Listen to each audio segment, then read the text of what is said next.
So ரீசெண்டாக ஒரு வீடியோக்கு கீழே சிஎம் விஜய் பற்றி ஒரு கமெண்ட் போட்டிருந்தேன். ஸோ நிறைய பேர் அதை அக்செப்ட் பண்ணியிருந்தாங்க, நிறைய பேர் வந்து அதை அப்போஸ் பண்ணியிருந்தாங்க. But that's okay. ஆனால் டைரக்டாக அப்யூஸ் வந்தது. அப்போதான் எனக்கு இந்த கொஸ்டின் தோணுச்சு, ஏன் ஒரு ஆக்டர் ஆர் பொலிட்டீஷியன் பற்றி ஒரு ஒப்பீனியன் சொன்னாலே அது பர்சனல் அட்டாக் மாதிரி சில பேர் எடுத்துக்கிறாங்க. அதை பற்றி நான் ரிசர்ச் பண்ணும்போது சைக்காலஜியில் இதுக்கு 2 கான்செப்ட் இருக்கு அப்பேரண்ட்லி.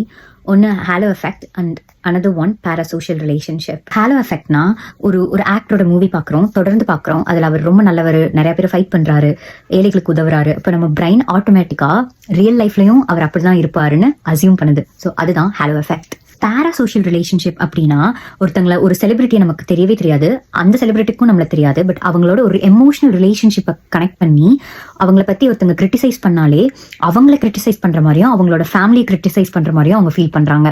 யார் வேணாலும் சப்போர்ட் பண்ணுங்க, யார் வேணாலும் அப்போஸ் பண்ணுங்க, அது உங்க சாய்ஸ். ஒரு ஆக்டரா இருந்தாலும் ஒரு பொலிட்டீஷியனா இருந்தாலும் டிஸ்கஷன்னா அபியூஸ் வந்து சொல்யூஷன் இல்லை. டிஸ்கஷனா இருக்கணும். அதுதான் இந்த சொசைட்டிக்கு நல்லது. So take care. I'll see you in the next video. Bye.